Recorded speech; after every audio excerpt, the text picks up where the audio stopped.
तो हेलो बच्चों, कैसे हो आप लोग और कैसी चल रही है आपकी पढ़ाई? एक बार नीचे कमेंट बॉक्स में कमेंट करके बता दीजिए। बहुत दिन से आप लोग की डिमांड चल रही थी ना, भैया पढ़ाइए, जल्दी जल्दी पढ़ाइए हैं। अरे पढ़ा रहे हैं, थोड़ा सा टाइम लगेगा। ठीक है। और मैं पूरा प्रयास करता हूँ कि आपको बहुत जल्दी जल्दी वीडियोस दूँ, बहुत अच्छे से पढ़ाऊँ। ठीक है, लेकिन मेरे पास भी टाइम की थोड़ा सा शॉर्टेज रहती है। ठीक है, तो आप सभी लोग अपने दोस्तों के पास वीडियो को शेयर कर दीजिएगा। और हम चलते हैं, आज हम लोग पढ़ेंगे प्लांट किंगडम के बारे में। ठीक है, चलिए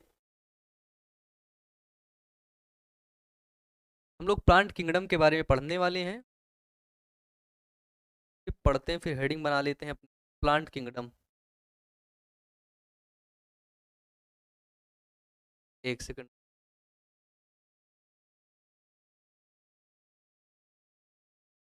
बिल्कुल। क्या पढ़ेंगे आज हम लोग? आज हम लोग पढ़ेंगे प्लांट किंगडम के बारे में। अच्छा, जब 5 किंगडम क्लासिफिकेशन, चलिए हम लोग टॉपिक पे आते हैं और सीधे हम लोग अच्छे से एक एक टॉपिक को पढ़ते हुए चलते हैं। ठीक है। जब 5 किंगडम क्लासिफिकेशन हुआ, क्या हुआ बच्चों? 5 किंगडम क्लासिफिकेशन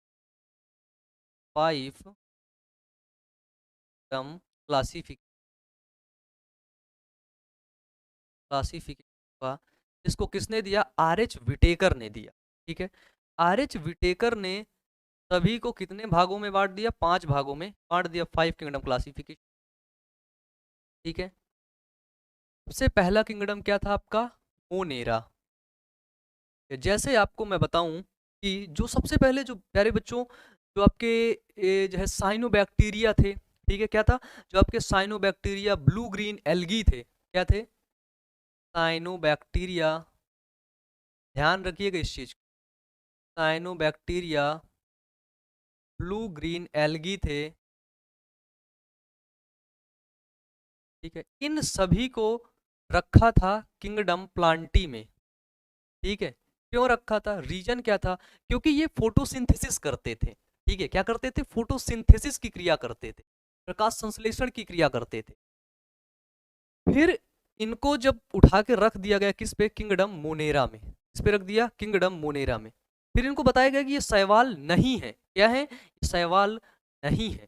ठीक है, इनका एक अलग किंगडम ही बना दिया गया, किंगडम मोनेरा में। ठीक है। किंगडम मोनेरा के बाद आता है किंगडम प्रोटिस्टा। क्या आता है? प्रोटिस्टा। आप लोग यदि वीडियो को नहीं देखे हैं तो आप लोग प्लेलिस्ट चेक करिएगा। कौन सी प्लेलिस्ट? प्लेलिस्ट का नाम है class 11th biology. Class 11th biology. ठीक है। वहां पर मैंने किंगडम मोनेरा, ठीक है, किंगडम प्रोटिस्टा, किंगडम फंजाई, इन सभी को पढ़ा दिया है। ठीक है। या फिर आप यूट्यूब पर सर्च करेंगे किंगडम मोनेरा बाई बायो अमन, तो आपको मेरा वीडियो मिल जाएगा और आप लोग वहीं पर वीडियोस को देख लीजिएगा। ठीक है। तो किंगडम मोनेरा, प्रोटिस्टा और फंजाई, ये तीनों तो हम लोगों ने पढ़ लिया है, वो भी बहुत अच्छे तरीके से। ठीक है। किंगडम मोनेरा में साइनोबैक्टीरिया का, ठीक है, ब्लू ग्रीन एल्गी का अलग से सब किंगडम बनाया गया है। ठीक है, जिसको आप लोगों ने जब किंगडम मोनेरा पढ़ाया था तो वहां पे मैंने आपको डिटेल से पढ़ाया था। इसके बाद आता है किंगडम एनिमेलिया। किंगडम एनिमेलिया, जिसको बोलते हैं किंगडम एनिमल का किंगडम, और किंगडम प्लांटी। ठीक है। तो 500 से अधिक पौधों का नामकरण करके, ठीक है, फादर ऑफ जो है बॉटनी बनने वाले वैज्ञानिक, जिनका नाम थ्रियोफ्रेस्टस है। ठीक है, उन्होंने क्या किया? किंगडम प्लांटी को दिया। उन्होंने दिया किंगडम प्लांटी को।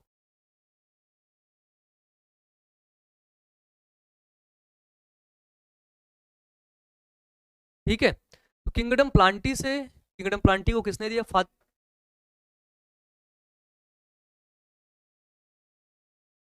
ठीक है, तो किंगडम प्लांटी को किसने दिया? किंगडम प्लांटी को थ्रियोफ्रिस्टस नामक वैज्ञानिक ने दिया। ठीक है। तो आज बेसिकली हम लोग क्या पढ़ने वाले हैं? आज हम लोग किंगडम प्लांटी को ही पढ़ने वाले हैं। ठीक है, किसको? किंगडम प्लांटी को। किंगडम प्लांटी को थोड़ा सा मैंने आपको सोचा कॉल करवा देता हूँ, ठीक है, ताकि आप भूले ना। किंगडम प्लांटी जो होते हैं वो आपके मल्टी सेलुलर होते हैं। सबसे पहली चीज, मल्टी सेलुलर यानी कि बहुकोशिकी। क्या होते हैं? मल्टी सेलुलर होते हैं। ठीक है। किंगडम प्लांटी के अंदर जो भी जीव रहते हैं वो, जो भी सजीव रहते हैं, लिविंग्स रहते हैं, वो ऑटोट्रॉपिक नेचर के रहते हैं। ठीक है।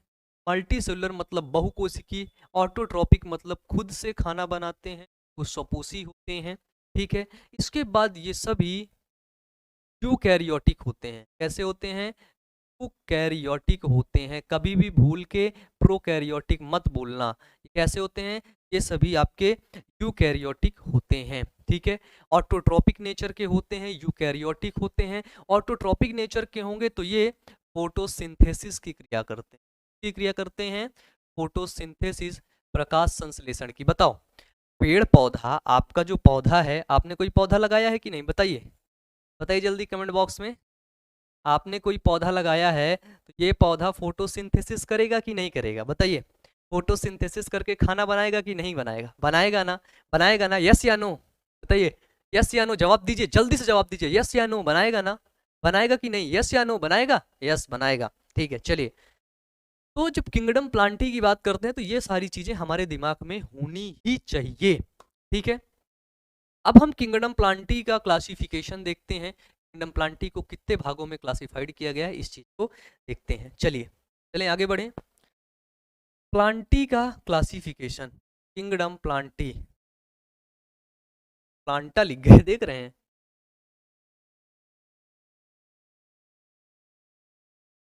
प्लांटी या फिर इसको हम प्लांट भी बोलते हैं। किंगडम प्लांट का क्लासिफिकेशन, किंगडम प्लांट को 5 भागों में क्लासिफाइड किया गया। कितने भागों में? 5 भागों में, 3, 4 और 5। ठीक है, चलिए। 5 भागों में किंगडम प्लांटी को क्लासिफाइड किया गया। ठीक है। सबसे पहला भाग हो गया आपका एल्गी हो गया। इसमें एल्गी में, फिर आपका ब्रायोफाइटा में, ब्रायोफाइट जिसको बोलते हैं, ब्रायोफाइट के बाद किंगडम प्लांटी को किया गया टेरिडोफाइट में। ठीक है, टेरिडोफाइट में। और इन सभी के बारे में हम लोग डिटेल से पढ़ेंगे। ठीक है, एल्गी के बारे में डिटेल से पढ़ेंगे, ब्रायोफाइट के बारे में, टेरिडोफाइट के बारे में, जिम्नोस्पर्म और एंजियोस्पर्म, इन दोनों के बारे में भी हम लोग डिटेल में बात करेंगे। ठीक है, ब्रायोफाइट, टेरिडोफाइट, टेरिडोफाइट के बाद आता है आपका जिम्नोस्पर्म और आपका एंजियोस्पर्म। ठीक है, इन सभी के बारे में डिटेल से बात करेंगे। लेकिन हम लोग एनसीईआरटी से पढ़ते हैं, तो हम लोग एनसीईआरटी, क्योंकि हमें आगे चल के नीट के एग्जाम में बैठना है। ठीक है, तो यहाँ से हमें क्वेश्चन बनाने हैं, तो हम पूरा एनसीईआरटी के टॉपिक लेते हैं। एनसीईआरटी बोलती है कि जो एंजियोस्पर्म है, एंजियोस्पर्म का जो क्लासिफिकेशन किया गया, फिर से एंजियोस्पर्म को जो क्लासिफाइड किया गया, ठीक है, जितने भी ग्रुप ऑफ प्लांट में एंजियोस्पर्म को, जितने भी ग्रुप ऑफ प्लांट में क्लासिफाइड किया गया, इसको एंजियोस्पर्म को, ठीक है, जितने भी ग्रुप ऑफ प्लांट में एंजियोस्पर्म को समझना, एंजियोस्पर्म को जब क्लासिफाइड किया गया, इसके लिए एक सिस्टम लाया गया जिसको बोला गया सिस्टम ऑफ क्लासिफिकेशन। क्या बोला गया? System of classification. बहुत मतलब सामान्य सी बात है। ठीक है, एंजियोस्पर्म को जब क्लासिफाइड किया गया तो एनसीईआरटी लिखती है कि एक सिस्टम आया जिसको बोलते हैं सिस्टम ऑफ क्लासिफिकेशन। ठीक है, बस अब देखना, अब मजा आने वाला है। क्या आने वाला है? अब तो मेन मजा ही आने वाला है। ठीक है, सिक्स है system of classification. System of classification को 2 भागों में डिवाइड किया। ठीक है, सबसे पहले हम लोग पढ़ेंगे आपके आर्टिफिशियल सिस्टम के बारे में। इसके बारे में, आर्टिफिशियल सिस्टम के बारे में। आर्टिफिशियल सिस्टम क्या होता है, इस चीज को हम जानेंगे और बड़े आराम से पढ़ते हुए। ठीक है, आर्टिफिशियल सिस्टम कैसे बनाया गया? ठीक है, एक होता है आर्टिफिशियल सिस्टम और दूसरा नेचुरल। ठीक है, आर्टिफिशियल सिस्टम जो है, जो भी एंजियोस्पर्म थे, क्या थे? एंजियोस्पर्म। जैसे बहुत ढेर सारे पौधे हैं, ठीक है, यदि मैं उनके बाहर का शरीर कैसा दिख रहा है, ठीक है, उनके बाह्य गुणों के आधार पर क्लासिफिकेशन, इस पर सिर्फ बाह्य गुणों के आधार पर ही क्लासिफिकेशन कर दूं, वो है आपका जो है आर्टिफिशियल सिस्टम। ठीक है, आर्टिफिशियल सिस्टम को लीनियस ने दिया था। किसने? लीनियस नामक वैज्ञानिक ने आर्टिफिशियल सिस्टम को दिया था। ठीक है, किसने दिया था प्यारे बच्चों? लीनियस ने दिया था आर्टिफिशियल सिस्टम को। ठीक है, बताइए आर्टिफिशियल सिस्टम किस पर बेस्ड है? Based on grass morphology. ठीक है, मॉर्फोलॉजी यानी कि एक्सटर्नल गुणों पर, एक्सटर्नल कैरेक्टर्स पर जो है ये आधारित है। ठीक है, एक्सटर्नल कैरेक्टर पर, एक्सटर्नल कैरेक्टर्स पर ये क्लासिफिकेशन किया गया, जिसको बोलते हैं आर्टिफिशियल क्लासिफिकेशन। ठीक है, एक्सटर्नल गुण मतलब जो बाहर से हमें आसानी से दिखाई दे देते हैं। जैसे जैसे में कौन सा क्या क्या दिखाई दे देगा? जैसे हमें दिखाई दे देगा इसका कलर कैसा है। ठीक है, क्या दिखाई देगा?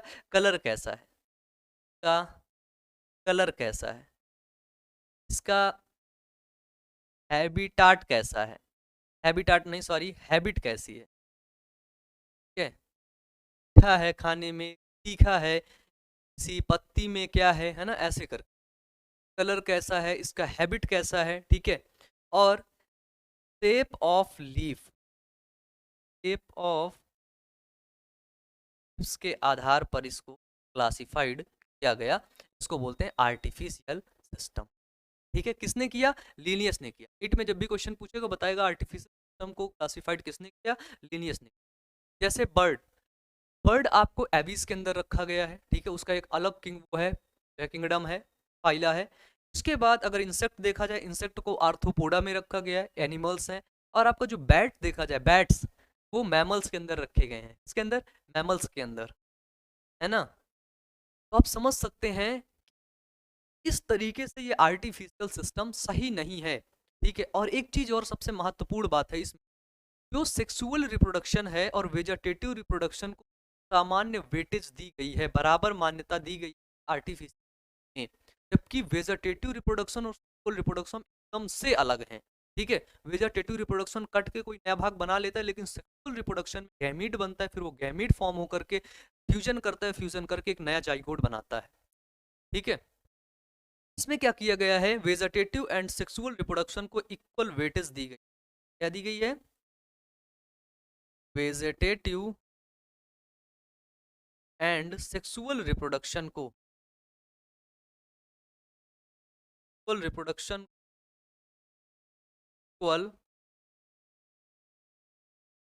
वेटेज दी गई है। ठीक है, क्या दी गई है? सेक्सुअल है, इसको इक्वल वेटेज दी गई है।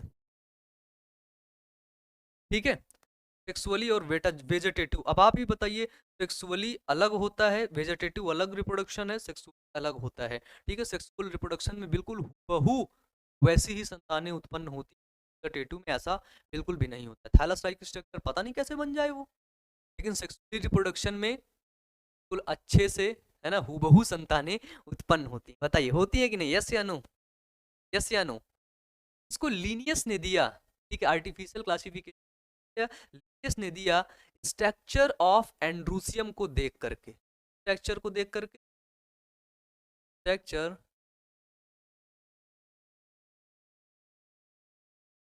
Structure of androecium, structure of androecium को देख करके लीनियस ने आर्टिफिशियल सिस्टम को दिया। ठीक है, बस इतनी सामान्य सी जानकारी थी के बारे में। और दूसरा जो आता है नेचुरल सिस्टम, जाहिर सी बात है ये कैसे बेस्ड है? ग्रॉस मॉर्फोलॉजी, यानी कि ये बाह्य संरचना के आधार पर इसका क्लासिफिकेशन किया गया। ठीक है, इसका क्लासिफिकेशन क्या था बच्चों? क्या था आपका? नेचुरल सिस्टम, नेचुरल क्लासिफिकेशन, या फिर जिसको नेचुरल सिस्टम। ठीक है, बहुत सिंपल सी चीज, आपके एनसीईआरटी में सारा कुछ दिया गया है। ठीक है, नेचुरल सिस्टम क्या होता है? नेचुरल सिस्टम, नेचुरल सिस्टम में टाइप्स ऑफ कैरेक्टर्स को कंसीडर किया गया। ठीक है, क्या किया गया? मेनी करेक्टर्स को या फिर मेनी फीचर्स को कंसीडर किया गया। ठीक है, एक ही फीचर को नहीं लिया गया बच्चों, एक ही फीचर को नहीं लिया गया, ढेर सारे फीचर्स को लिया गया। ठीक है, जैसे आपके फिजियोलॉजी लिया गया, एनाटॉमी लिया गया, ठीक है, फिजियोलॉजी लिया गया, आंतरिक संरचना को देखा गया, बाह्य संरचना, एनाटॉमी को देखा गया, ठीक है, सेल स्ट्रक्चर को देखा गया, का की संरचना कैसी है। इसके बाद प्यारे बच्चों एम्ब्रियो स्ट्रक्चर को भी देखा गया कि उस एम्ब्रियो यानी कि उसके भ्रूण की संरचना कैसी बनती है, उसके बाद उसका क्लासिफिकेशन किया गया, उसको बोलते हैं नेचुरल सिस्टम। बताइए क्या हुआ, नेचुरल सिस्टम। यानी कि नेचुरल सिस्टम में हम एक चीज बोल सकते हैं नो डाउट कि इसमें एक्सटर्नल फीचर तो लिए ही गए हैं, ठीक है, एक्सटर्नल फीचर तो लिए ही गए हैं और साथ में एक्सटर्नल प्लस इंटरनल फीचर को कंसीडर किया गया है।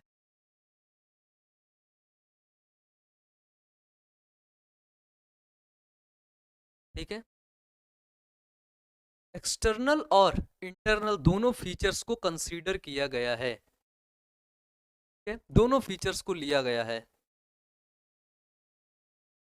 ठीक है, आंतरिक संरचना भी ली गई है, एनाटॉमी भी ली गई है, और आपकी बाह्य संरचना फिजियोलॉजी एनाटॉमी दोनों को लेकर के तब क्लासिफिकेशन किया गया है। ठीक है, और इस क्लासिफिकेशन को करने वाले वैज्ञानिक का नाम है बैंथम एंड हुकर। क्या नाम है, बैंथन एंड हुकर। एंथन एंड हुकर नामक वैज्ञानिक ने क्या किया था बच्चों, याद रखना कि नेचुरल सिस्टम को क्या किया था, दिया था। ठीक है, और नेचुरल सिस्टम को जब इन्होंने दिया बैंथम और हुकर नामक वैज्ञानिक ने, उन्होंने क्लासिफिकेशन ऑफ फ्लावरिंग प्लांट का क्लासिफिकेशन, ठीक है, क्या किया, फ्लावरिंग प्लांट का क्लासिफ ऑफ फ्लावरिंग प्लांट। ठीक है, फ्लावरिंग प्लांट का इन्होंने इस बेस पर क्लासिफिकेशन कौन किया, बैंथम और हुकर ने। क्या था ये, नेचुरल सिस्टम, ओ सॉरी सॉरी, नेचर सिस्टम लिख दिया मैं, है ना, ये नेचुरल सिस्टम है। ठीक है, ये थे आपके जो है क्लासिफिकेशन इस बेस पर हुआ। ठीक है, इसके बाद हम देखते हैं कि फाइलोजेनेटिक क्लासिफिकेशन क्या होता है। फाइलोजेनेटिक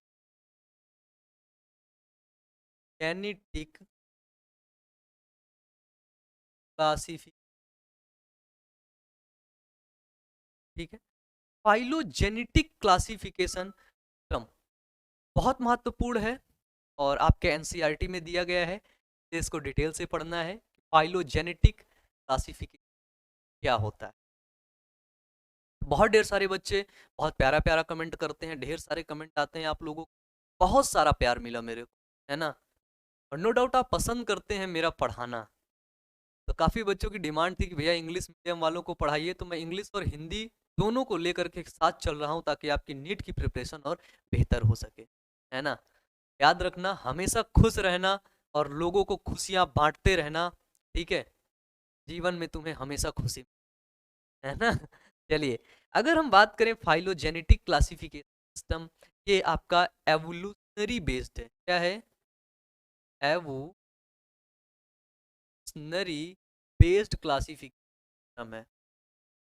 एवोल्यूशन हुआ था, ठीक, विकास हुआ था, तो कैसा बेस्ड है ये एवोल्यूशनरी बेस्ड है। ठीक है, कैसा बेस्ड है, एवोल्यूशन बेस्ड क्लासिफिकेशन है। ठीक है, इसमें दो ऑर्गेनिज्म होते हैं, ठीक है, टू ऑर्गेनिज्म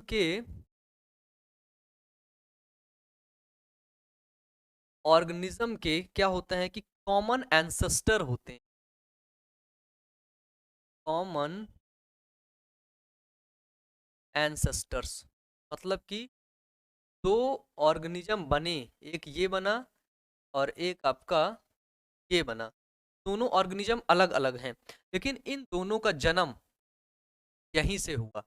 इन दोनों का जन्म यहीं से हुआ, यानी कि दो ऑर्गेनिज्म के कॉमन एंसेस्टर होते हैं, इसको बोलते हैं फाइलोजेनेटिक क्लासिफिकेशन सिस्टम। ठीक है, ये कैसा होता है, ये इवोल्यूशनरी बेस्ड होता है। कैसा होता है, इवोल्यूशनरी बेस्ड, यानी कि समान टैक्सा के जीवों एक ही पूर्वज थे, ये बताया जाता है। ठीक है, मान लेते हैं ये जो ए है और ये जो बी है, ये जो पूर्वज थे कॉमन एंसेस्टर। ठीक है, मतलब एक ही थे। ठीक है, समान टैक्सा के जीव बस थे, ये चीज यहाँ पर बताया जाता है। अब ये कैसा बताया जाता है, एवोल्यूशनरी बेस्ड होता है। ठीक है, फाइलोजेनेटिक क्लासिफिकेशन में क्या होता है, एवोल्यूशन। एवोल्यूशन में क्या होता है, खुदाई होती है, सब चीजें निकाली जाती हैं, फिर पता लगाया जाता है।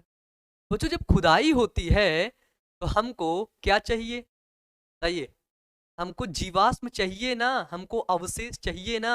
जब तक हमको अवशेष नहीं मिलेगा तब तक हम कैसे बता देंगे, बताइए।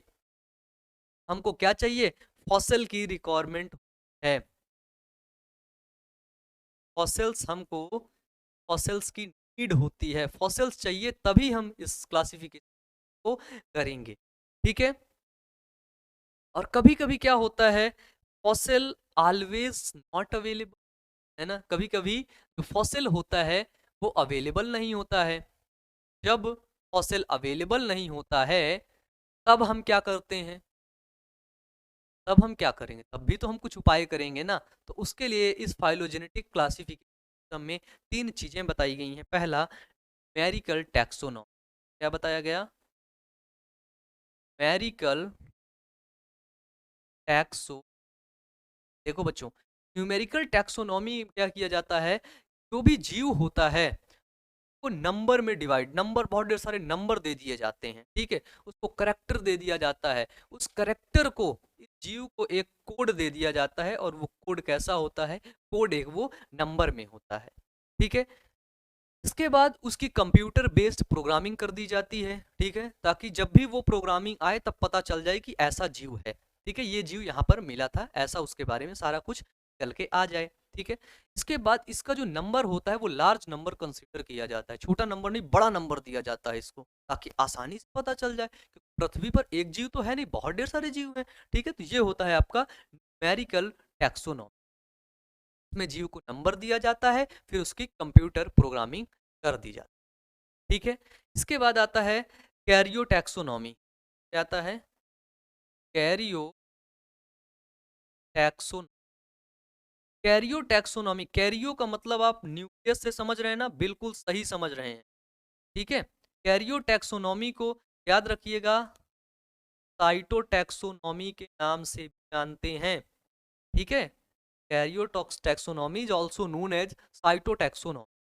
ठीक है, मतलब एक कोशिका के अंदर ही तो हो रही है, तो इसको साइटोटैक्सोनॉमी। ठीक है, तो कैरियोटैक्सोनॉमी में क्या होता है, इसका जो न्यूक्लियस होता है, कैरियोटैक्सोनॉमी में इसका जो न्यूक्लियस होता है, इसके अंदर जो क्रोम का नंबर होता है, ठीक है, क्रोम का नंबर। अब जैसे हम इंसान हैं, मनुष्य हैं, मनुष्य के क्रोमोसोम की संख्या कितनी है, 46।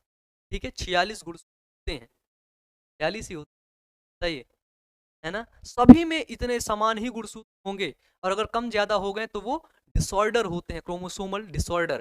गुणसूत्र का नंबर देखते हैं और उसका हम लोग स्ट्रक्चर देखते हैं, संरचना देखते हैं, इसमें देखते हैं कैरियोटैक्सोनॉमी में। इसके बाद उस जीव का क्लासिफिकेशन करते हैं। ठीक है, कोई भी अवशेष मिला है उसका हम गुणसूत्र का नंबर देखेंगे, तो बाद में उसका अवशेष जो है उसको क्लासिफाइड करेंगे। ठीक है, फिर एक आता है आपका कीमोटैक्सोनॉमी, क्या आता है बच्चों, कीमोटैक्सोनॉमी, दूसरा नंबर है, तो बोलते हैं कीमोटैक्सोनॉमी। कीमोटैक्सोनॉमी का मतलब क्या होता है, कीमो का मतलब साफ से होता है केमिकल्स से, केमिकल्स से। कोई भी जीव है, प्लांट है, ठीक है, कोई भी ऑर्गेनिज्म है, क्या है, भी यदि ऑर्गेनिज्म मिलता है और उस ऑर्गेनिज्म में कुछ अलग प्रकार का हमको केमिकल देखने को मिलता है, ठीक है, कुछ अलग प्रकार का केमिकल, जैसे टोबैको में निकोटीन देखने को, ठीक है, तो निकोटीन क्या हुआ, उसका केमिकल हुआ, और उस केमिकल के आधार पर जब हम किसी भी ऑर्गेनिज्म को क्लासिफाइड करते हैं तो वो सब फाइलोजेनेटिक क्लासिफिकेशन के अंदर आता है। बताइए किस पर बेस्ड होता है? Based on chemicals in plant. ठीक है, प्लांट में जितने भी केमिकल्स होते हैं उस केमिकल के आधार पर, केमिकल देखा निकोटीन इसमें, निकोटीन उसमें, इसमें मतलब इतने ढेर सारे पौधे हैं जिसमें निकोटीन मिल रहा है, उसी बेस पर उनका क्लासिफिकेशन कर दिया गया। किस प्रकार से हुआ? वो कीमोटैक्सोनॉमी। ठीक है, बिल्कुल आसान सी बात है, बिल्कुल आसान है ना। इसके बाद देखिए जो एक मरियम बेस्टर, मरियम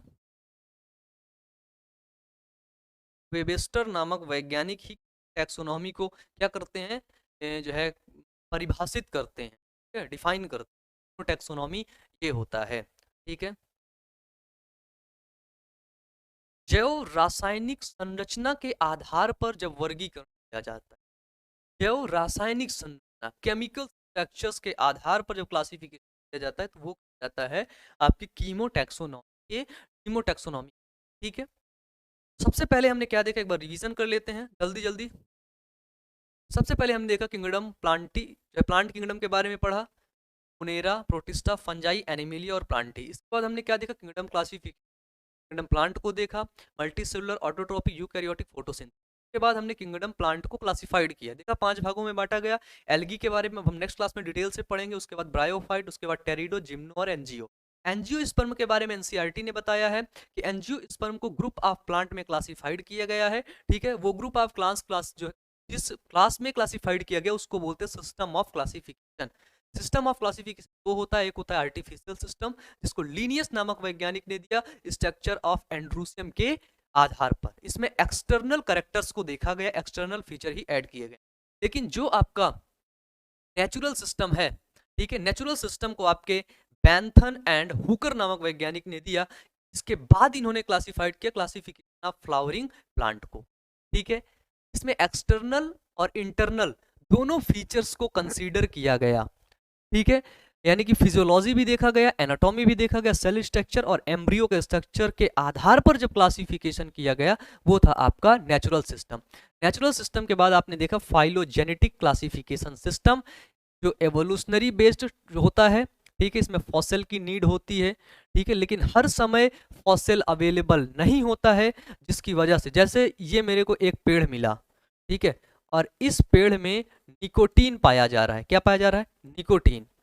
इसके फॉसिल और कहीं भी नहीं मिले हैं। अब निकोटीन के आधार पर इसको कीमोटैक्सोनॉमी के आधार पर इसका नामकरण हमने कर दिया। ठीक है, इस तरह से इसमें पहला है न्यूमेरिकल टैक्सोनॉमी जिसमें उस जो है लार्ज नंबर ऑफ दे दिया जाता है, उसको एक कोड दे दिया जाता है, फिर उसकी कंप्यूटर प्रोग्रामिंग कर देते हैं। दूसरा आता है आपकी कैरियोटैक्सोनॉमी जिसमें न्यूक्लियस के अंदर क्रोमोसोम का नंबर देखा जाता है, क्रोमोसोम के स्ट्रक्चर के आधार पर उनका क्लासिफिकेशन किया जाता है। और तीसरा है बच्चों जो है कीमोटैक्सोनॉमी, कीमोटैक्सोनॉमी में केमिकल्स। बस, ठीक है, तो आज की क्लास हम लोग यहीं पर ख़त्म करेंगे और नेक्स्ट क्लास में हम लोग बात करेंगे आपका जो है किंगडम एल्गी के बारे में। एल्गी को हम लोग पढ़ेंगे। ठीक है, तो चलिए ये देखें एल्गी, इसको पढ़ेंगे नेक्स्ट क्लास में। तो वीडियो को ज़्यादा से ज़्यादा लाइक करिएगा और अपने दोस्तों के पास शेयर करिएगा। अच्छे से पढ़ते रहिएगा, मेहनत करते रहिएगा। Wish you all the best. Thank you.